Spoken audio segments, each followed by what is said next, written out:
Naalala niyo ga nag-post po tayo ng paggawa ng ating ube halaya kaya ito po yung ginawa natin ng dough, dito po natin ipalaman yan. Ang tagal ko nang gumagawa ng mga donut pero ngayon lang po ako nakapagpalaman ng ube halaya na gawa lang po natin. At review lang naman ito ng ating ube halaya pero lagyan lang po natin ito ng ingredients ng ating dough para kung may magtatanong ay andito na.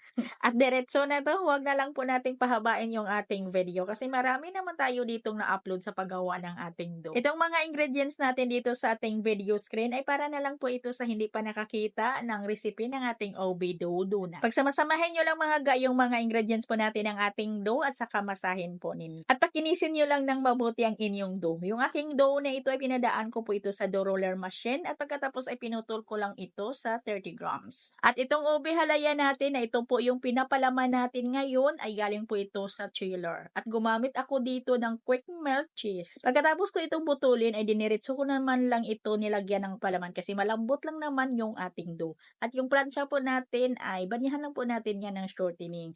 At palasahin lang po natin ito ng 1 hanggang 2 oras. Huwag lang pong overproofing. At ito'y optional lang naman, binutas at butasan ko lang ho yan sa ibabaw para hindi naman masyadong lulubo yung aking donut kasi manipis po mamaya yung paglalagyan ko dito na box. At pag umalsa na po yung ating donut, ang mga 60 to 70% ay pasalubong na po natin lutuin. Lutuin natin sa mainit na mantika. At para naman sa pang-coating natin dito, gumamit lang po ako ng white sugar at saka yung powdered milk. At kung medyo malalim yung box po ninyo, ay pwede po ninyo itong patayo sa pag-arrange. Kaya ko po ito nilapad ng kaunti yung aking donut kasi po yung paglalagyan ko ay manipis lang or mga 3 inches lang po ito. Kaya pahiga na lang po yung pag-arrange ko ng aking donut. Pero dalawang ganito man lang yung kailangan ko mga ga. May pagbibigyan lang ako. Pero yung ating donut na ito ay pang-display ko po ito sa aking stante. At ang sarap po ng ating ube halaya.